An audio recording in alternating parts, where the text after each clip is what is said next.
Hey there, John Gibson here, oh my goodness, I can't even talk this morning. Your PCOS expert, here to help you lose weight with PCOS and to start seeing success in the areas that you want to see in those areas.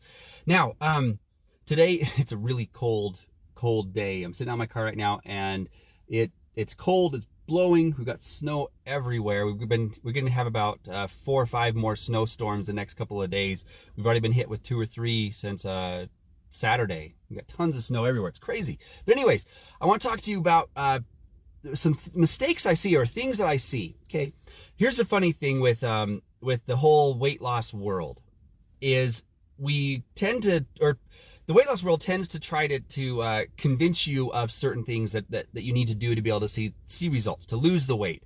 And so let's look back at the 50s. Okay, in the 1950s, if someone wanted to sell you something in the weight loss world, literally what they had to do is, let me help you lose weight. And that was it. They would just say, let me help you lose weight. Let me give you this weight loss thing. And then they would send it to you and you would get all excited. Oh my goodness, this thing can help me lose weight. I'm going to do it. And then you would buy whatever they want to sell. Okay. That was the 50s. As time has gone on, everyone has become more sophisticated, as you should, right? Because we've seen all the promises. We've seen all the things. I couldn't jump up here and just say, hey, I want to help you lose weight with PCOS, and that's it. I have to teach you how to do it. I have to give you ideas on what you need to do. I have to show you what I'm doing is different than the everyone else, right? And that's what everyone's trying to do. And unfortunately, in the world of weight loss, people have had to start to create new ideas, new beliefs. And that's why all the time as you're going to people like Dr. Oz, every time you get on his show, something else is going to kill you. Something else is the problem, is the cause for all of your problems. Something else is the new magical cure. And there's a reason why he had to go in front of Congress and defend his show basically and say, look, yes, I am sharing misinformation. I'm doing it as entertainment. I mean, you can go and Google it, go search his show. And he literally says in there, I use words like magical and things like that to keep people entertained when, yeah, the things I share on there really don't have a lot behind them. Okay. But we have people like that who are constantly trying to share the new and the amazing to keep us entertained and to keep us there. And marketers are doing the same thing. That's why now, I mean, I get hit all the time from people. Hey, I heard about this new product. It says it's better than anything else. Is it really that good? And I go and look at it and I go, oh, it's just the old thing. It's just the same thing that used before. They just repackage it, put a new name on it. Now they're saying it works for a different reason. It's just the old thing that didn't work before and it still doesn't work. Okay. And in PCOS, I'm seeing the same thing. There are people who either have once had PCOS themselves and then they changed some nutritional things and they saw some results and now they went, oh, I'm going to teach everyone else about it. Okay. And that's part of the problem. That is a big part of the problem. Okay. It's just like someone who has cancer, goes to their cancer doctor, gets their oncologist and gets cured of cancer or gets in remission at least, and then turns around and says, I'm going to help everyone else cure cancer. Right? That's basically what's happening in the industry. People are not getting training. People are not getting the education they need. And so they can do that. Now, I want to talk to you about 3 things that I'm seeing in the PCOS world that are completely bogus for at least most people. Things that you don't need to do, okay? The first one is going gluten-free. If you go to any other PCOS expert, somebody who's trying to help you lose weight, and you go to them, you find out, okay, so what do I need to do to be able to see success? Right away, the first thing they'll say is you need to go gluten-free because gluten is the cause of everything. This is completely false. And here's actually the funny thing. When I hear someone say that, it tells me that they completely do not understand the PCOS research at all. And here's why. If you go and search PCOS and gluten, 0 studies come up. Absolutely 0 studies come up. Okay. So does that mean gluten is not a problem? Not necessarily. Okay. But does it mean that you have to go gluten free? Okay. Think of it this way. Imagine if someone were to run around and tell everyone that you should completely 100% avoid all nuts. Why? Because one person is deathly allergic to it. Therefore, it is something that our bodies can't use and everyone should avoid nuts. Because that's what's happening with the whole gluten-free world, is there are a few people who have celiac disease, right? Where if they eat gluten, it actually destroys their stomach lining, okay? There's a few people who have celiac disease, small population. There are some people who have a gluten intolerance, but the majority of people handle gluten just fine. But because there's that small population, what has happened is the nutrition experts, quote unquote experts, and the health experts, self-proclaimed experts, have turned around, and what they've done is they said, okay, now what we need to do is we're just going to promote that gluten is the problem for everyone. And they start promoting it that way, and then everyone goes, well, I guess I need to get rid of gluten. So we start getting rid of gluten. Now here's the interesting thing. Some people start getting rid of gluten, they start to feel better, and things start to improve, and therefore, oh, gluten is a bad thing, and then they go to everyone else, hey, gluten is the problem. But what you don't realize is this: when you start eating gluten-free, you drop your calories down. You start eating fewer calories.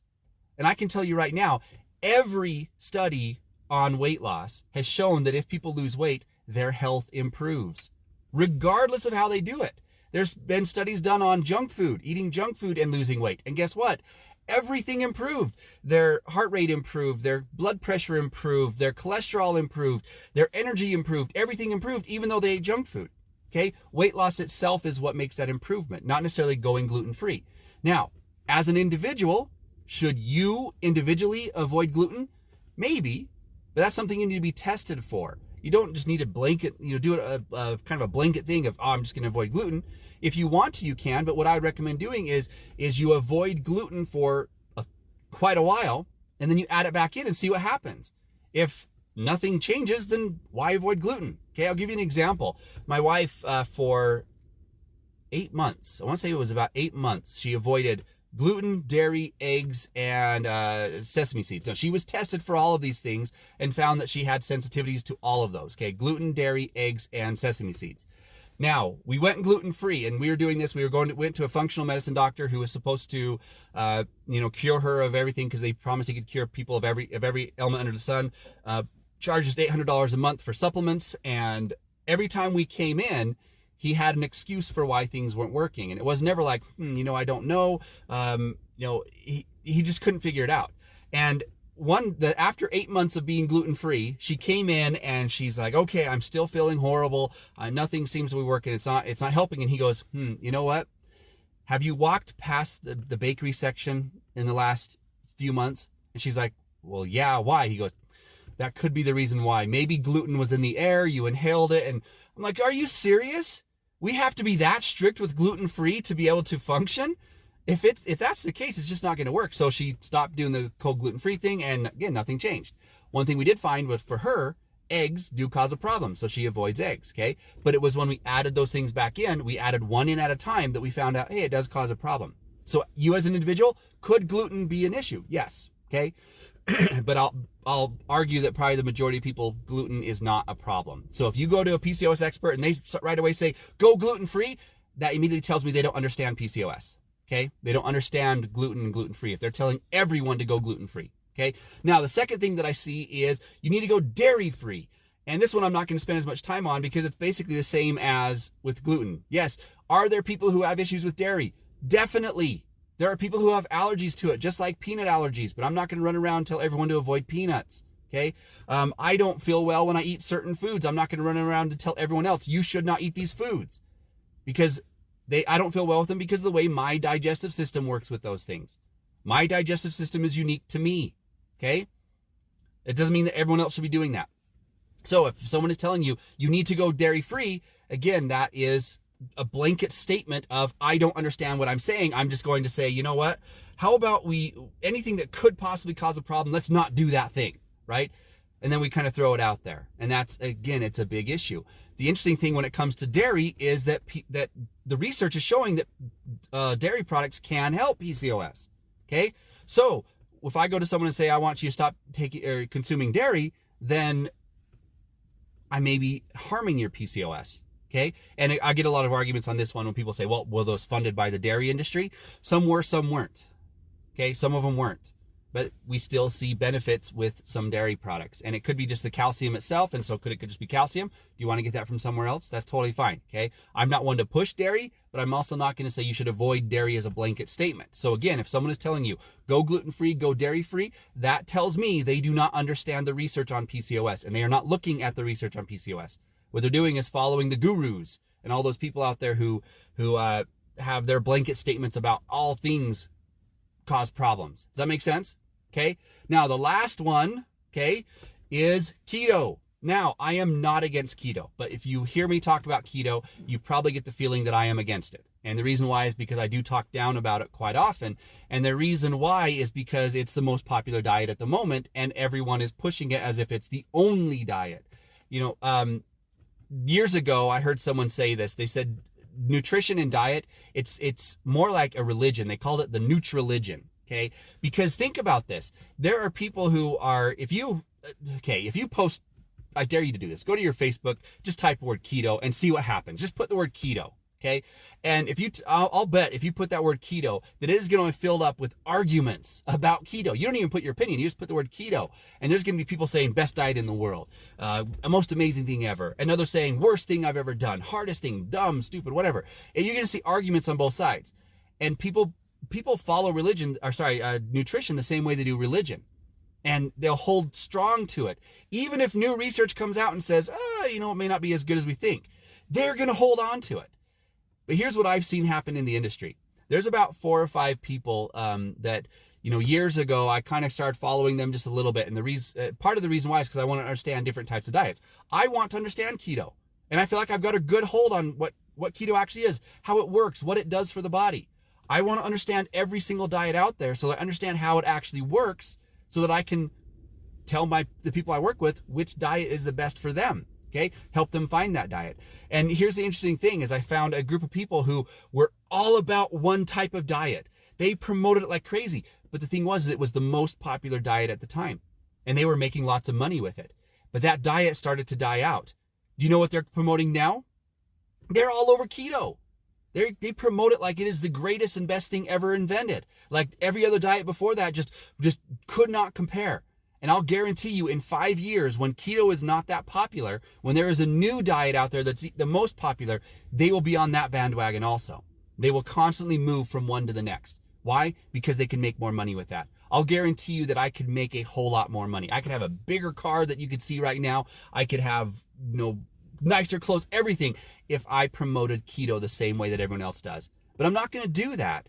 I'm going to promote keto to the people who need keto, okay? Keto is not the best diet for people with PCOS. Do I have some clients who are on the keto diet? Yes, I do. I do have some that is the best thing for them, and that together we have come to the idea that we need them on the keto diet. But most of my clients have carbs on a regular basis. They avoid the keto diet. And the reason why is because they actually thrive better on that. So if people are coming to you, and if you are going to somebody saying, hey, I have PCOS, I want to lose weight, and immediately they say, okay, here's what we're going to do. We're going to have you on keto. Or if they say, we're going to go dairy-free, or they say, we're going to go gluten-free, turn around, walk away. They don't have your best interest in mind. What they're trying to do is just promote their beliefs, not necessarily what is actually going to help you succeed. And the reason why the people I work with have been so successful, a lot of them have been with these other PCOS experts. And they've come to me and said, hey, I've worked with so-and-so. And I'm like, what did they have you do? Well, they had me do dairy-free, gluten-free, and keto. Okay, which keto basically is dairy-free, gluten-free, and all that, right? But right away they'll come back to this and say, okay, I've already done the dairy-free, gluten-free, and keto, but that didn't work. So what do I do? And I said, well, let's do what works for you. And we do that, and they see success. Okay? So stop following the fads. Do what actually works. And if you want to know what actually works, one, you can go to fatextractionmethod.com. You can schedule a call with me, and we can talk about what works for you as an individual. Or you can go back to my other trainings, or my other videos and podcasts and things like that. And I've got other things that I teach that can help you out. Okay? So have an awesome day. Stay warm for those of you in the north. It is cold up here right now. For you in the south, we're all jealous. But I will talk to you all later. Hey there, I hope you liked this video, and I hope you got something from it, something you can go and apply today. And if you did, go ahead and subscribe to the channel and like this video. And more importantly, go ahead and share it with your friends so that they can get the same benefit that you have. Thanks for watching, and I've got more to share with you in the coming weeks.